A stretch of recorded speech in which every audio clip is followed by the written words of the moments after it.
water sports were banned, but the law is not properly enforced, and still turtles get killed as a result of the propellers cutting into the back of their shells. And this year we've already had 3 killed as a result of that. Since the early 1990s, under Greek and international law, certain parts of Lagunas Bay have been declared protected areas. No visiting the nesting beaches between sunset and sunrise. No umbrellas, no bright lights, no speedboats, no cars or bikes. We always approach them and we inform them this is a protected nesting beach, and we ask them to leave the beach at the closest exit and not to bring their vehicle back on the beach. Some of the locals were outraged at the protected beaches. They felt the government had not properly compensated them for the loss of land. The beach is a prime place to build a hotel or taverna, but now it belongs to the turtles. This turtle has laid her nest on the protected area of beach, but this still doesn't mean that her nest is completely protected. If she'd have just laid it a few meters away, over there, we'd have actually have to remove it because it was too close to the illegal sunbeds and it would have suffered from trampling by people. Sunbeds are no good for turtles. When they come up to nest, they crash into them. If this happens too often, the turtles will abort their eggs into the sea. In Lagunas Bay, of the original 7 kilometres of nesting beach, 2 kilometres have already been destroyed by mass development. This is the beach hatchery. Sometimes it's necessary to move nests here if they've been laid in a very busy stretch of beach and are considered to be under threat. Last year, out of 1,026 nests, 14 were moved as a last resort. It is very important not to move nests because the sex of the young is determined by the temperature of the sand. With sea turtles, if the temperature of the sand is above 29.5 Celsius, it produces female turtles, and if it's below, male turtles. We cage some of our nests in order to be able to leave them where they were laid. We do that with nests which are laid in front of hotels which cooperate with us, and it allows the nest to incubate and the hatchlings to come out of the nest on their own and go to the sea naturally. This is an example of one of the good hotels which actually help us to give the turtles space to nest. They actually clear away the sunbeds at the end of every day so the turtles can come up to the dry sand and lay their eggs to nest. But not all the locals have been so cooperative. There was a period of time around the late 80s, early 90s, where some of them became quite violent sometimes. They were trying to interfere with our work on the beaches, and they even became violent towards volunteers while they were doing their job. There are no protected beaches here, they are all free. All the local people, they're very sensitive. They protect the turtle. Turtle has survived through thousands of years with the local people, and they love the turtle. Turtle trips, yeah? Everybody get your turtle trips, yeah? On the hour, every hour, turtle trips. Tourist boats clog Lagunas Bay in an endless traffic jam, with overeager holidaymakers trying to take photographs. This activity is unregulated and frightens the turtles away. So what is to become of the loggerhead turtle? A marine park could be the answer. The whole of Lagunas Bay would become a protected area. The number of turtle boats would be limited. But how would this be funded? One idea is to charge tourists a turtle tax.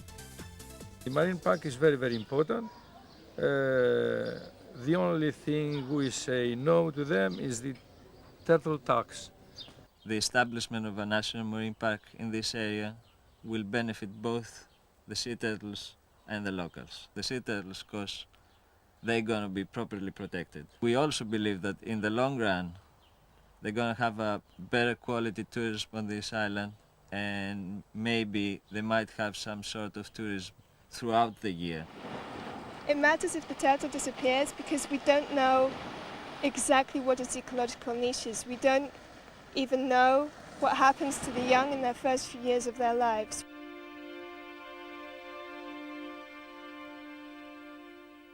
Whatever happens, we're gonna be here in the future, in 20 years, 50 years time, whatever, still doing whatever we can to protect this area and the sea turtles who are nesting in this area.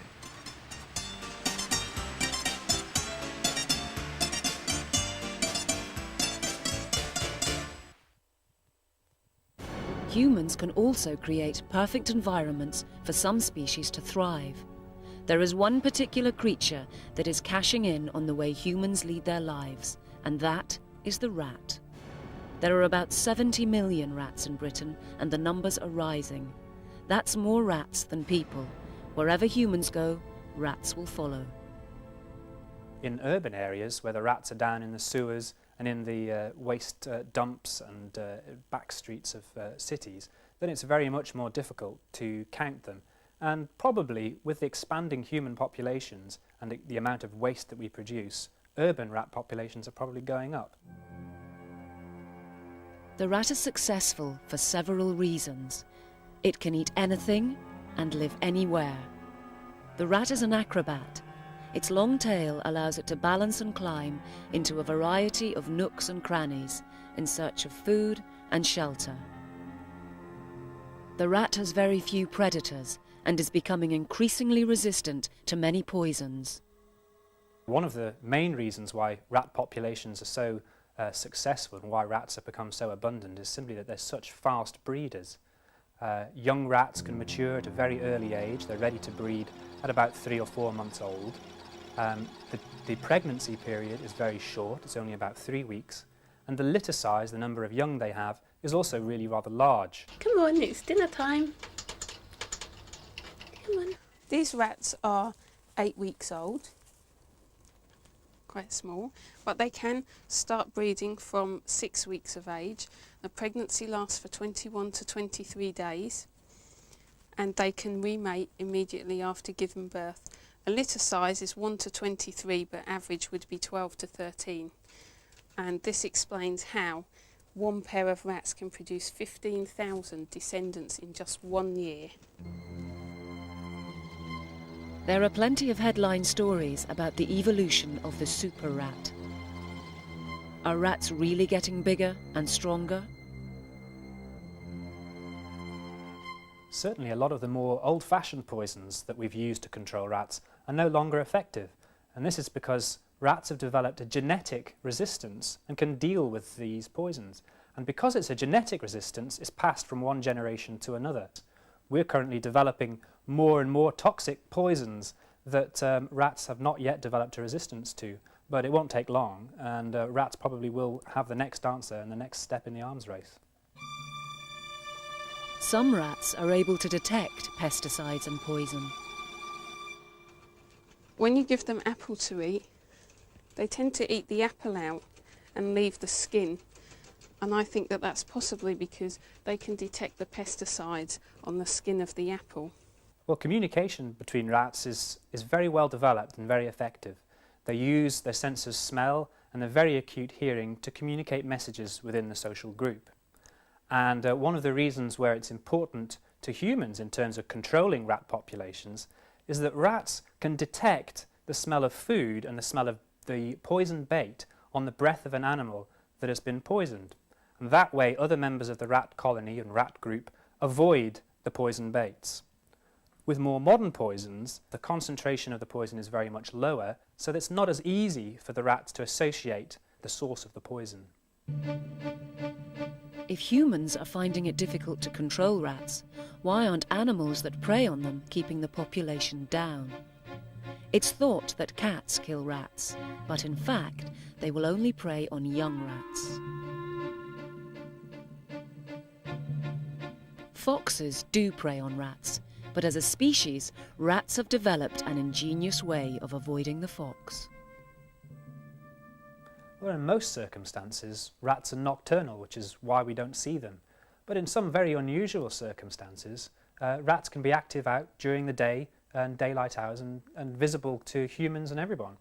And the reason for this is a very curious change in their behaviour, and it's as a result of predation by foxes. And where fox populations are particularly high, the rats will be active during the day just to avoid contact with these important predators. Not all species of rat are increasing in number. Competition has arisen between different species. Ironically, the black rat, which claimed millions of lives during the outbreak of the Black Death, is now under threat. Well, the Black Death spread throughout Britain at a terrific rate in the 14th century and wiped out between 30 and 50% of the whole national population at the time.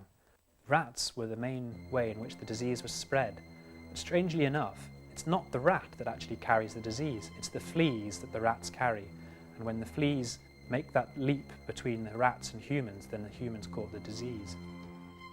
The black rat, which is one of our rarest mammals now, used to be the most abundant rat in Britain. It's lived here for a lot longer.